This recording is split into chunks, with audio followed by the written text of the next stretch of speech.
শুনে নাও, যদি তা না হয় ইয়ালতাকিতহু বাদু সাইয়ারাতি ইউকুতুম ফাইলিন।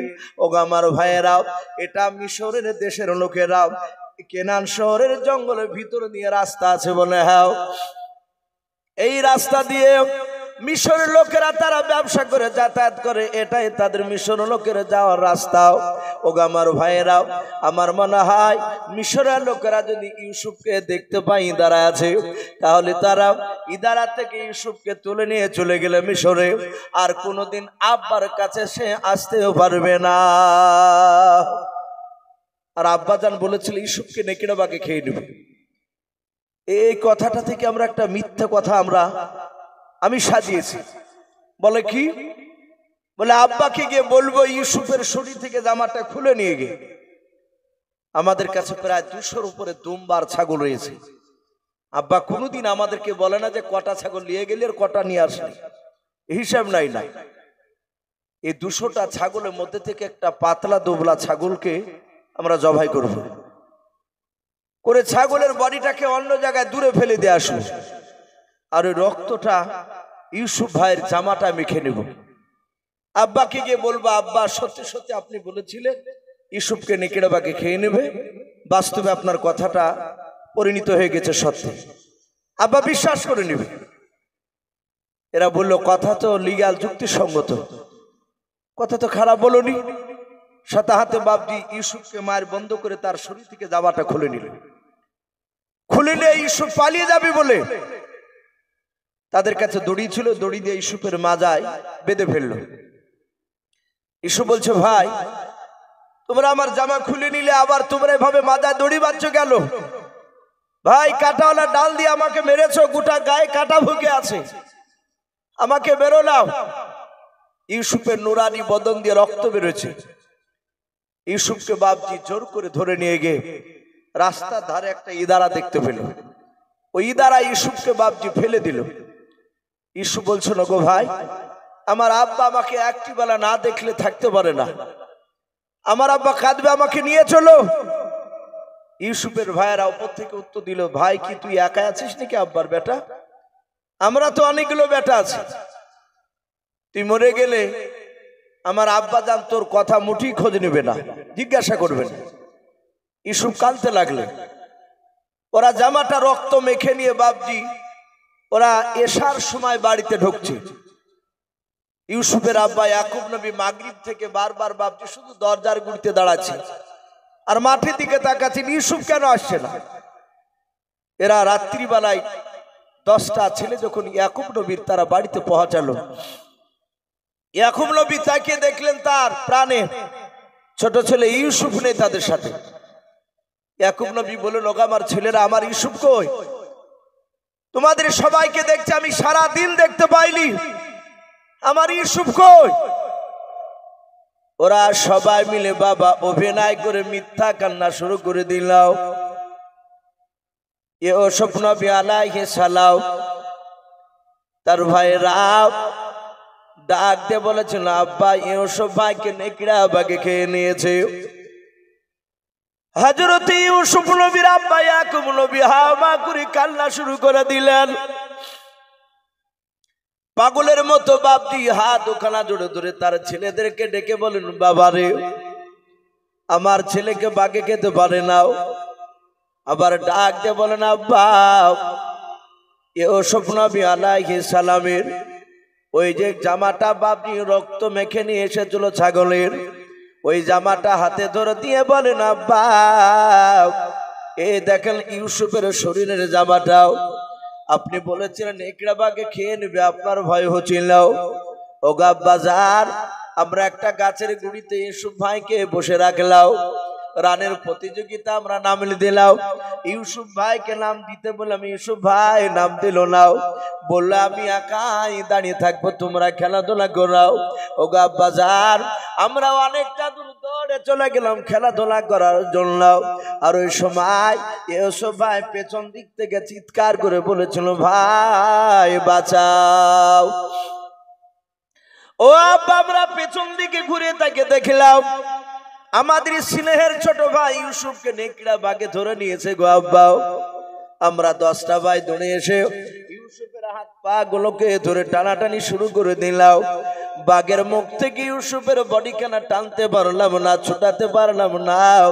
ইউসুফকে টানতে গিয়া বাপ ইউসুফের দেহ থেকে গোটা জামাটা বেরিয়ে এসেছে, আর গোটা ইউসুফের দেহখানা বাঘের পেটে চলে গেল। আব্বা আমরা আর বাঁচাতে পারলাম না। তা আব্বা আপনার কাছে আমরা ক্ষমা চাইছি, আপনি ক্ষমা করে দাও। হযরত ইয়াকুব নবী আলাইহিস সালাম জামাটা নেওয়ার পর বাবা এইভাবে বাপজি জামাটা শার্ট করে করে দেখতে শুরু করে দিলাম।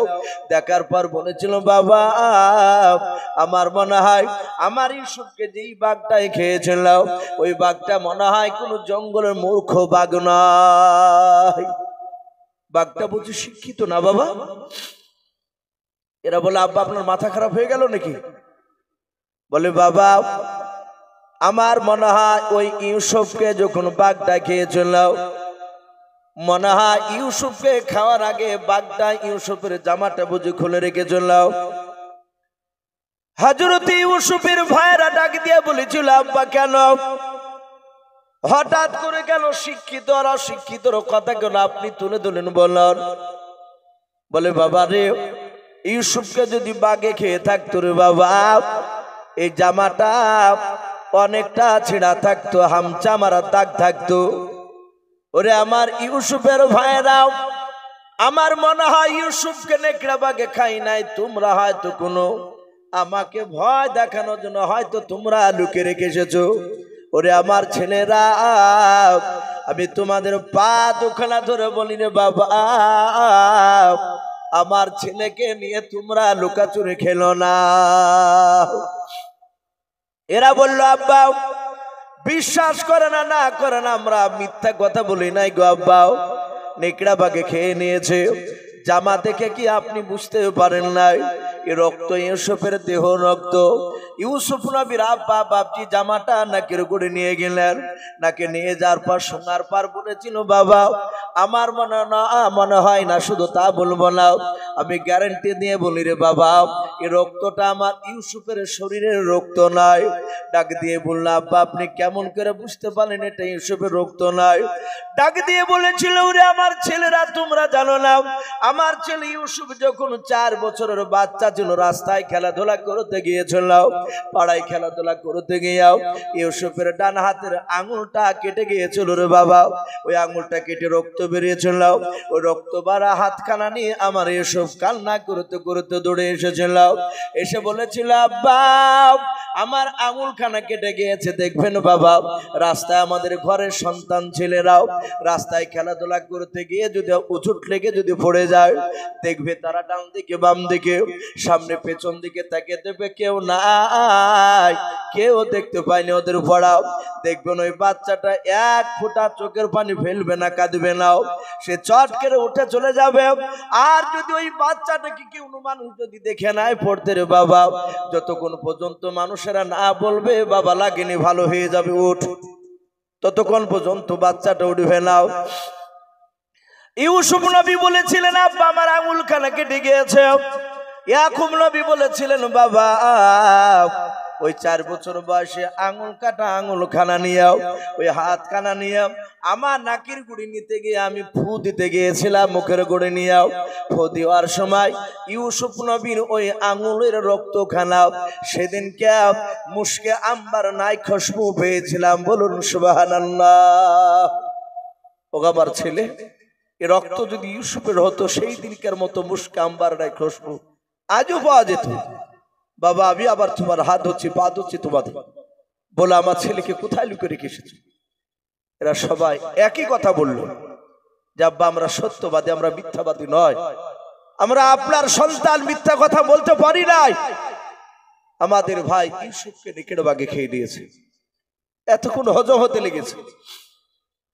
ইয়াকুব নবী দেখলেন ইন্নাল্লাহা মা'আস সাবিরিন, আল্লাহ কোরআনে বলেছেন নিশ্চয় ধৈর্যধারীদেরকে আমি ভালোবাসি। বলুন সুবহানাল্লাহ। ইয়াকুব নবী বললেন আল্লাহ আমার সবুর করা ছাড়া আর কোনো রাস্তা নাই। উনি থাকতে লাগলেন, কিন্তু তফসিরে লিখেছে যে কান্না শুরু করলেন গোটা রাত। তারপরে দিল বাপজি, বলা হয়েছে এক ফুটা চোখের পানি বাপজি আর বন্ধ হয়েছে না। শুধু ইউসুফের জন্য কেঁদে কেঁদে বাপজি চোখ দিয়ে পানি গড়ায়। ইউসুফের ভাইরা রাতে আলোচনা করছে, এতক্ষণ ইউসুফ নাই, জীবনে মাঠে থাকেনি, ও ভয় বেড়া গিয়েছে। সকালবেলা ইউসুফের ভাইরা ইদারায় গিয়ে দেখছে ইউসুফ বেঁচে আছে না মরে গিয়েছে। মাথাটা নিচু করে ডাকছে, ইউসুফ ইউসুফ। ইউসুফ নিচু থেকে তাকে বলছেন, ভাই আমি বেঁচে আছি, আমাকে উঠাতে এসেছো ভাই? তোমরা আর মনে হয় থাকতে পারছো না আমাকে রেখে ভাই, তাই বুঝি?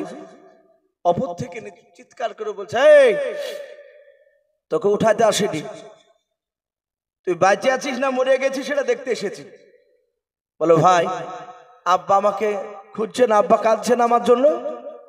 ওরা বলেন না, একবারও তোর কথা জিজ্ঞাসা করে। ইউসুফ বলেন, আমি খুব কষ্ট পেলাম যে আব্বা আমাকে খুঁজলো না, এটা হতে পারে না, তোমরা মনে হয় মিথ্যা কথা বলছো। ভাই আমাকে নিয়ে চলো, আমি গোটা রাত ঘুমাতে পারিনি ভাই, আমি গোটা রাত কেঁদেছি, আমাকে নিয়ে চলো। অপর থেকে বলছে, না তুই এখানেই মর।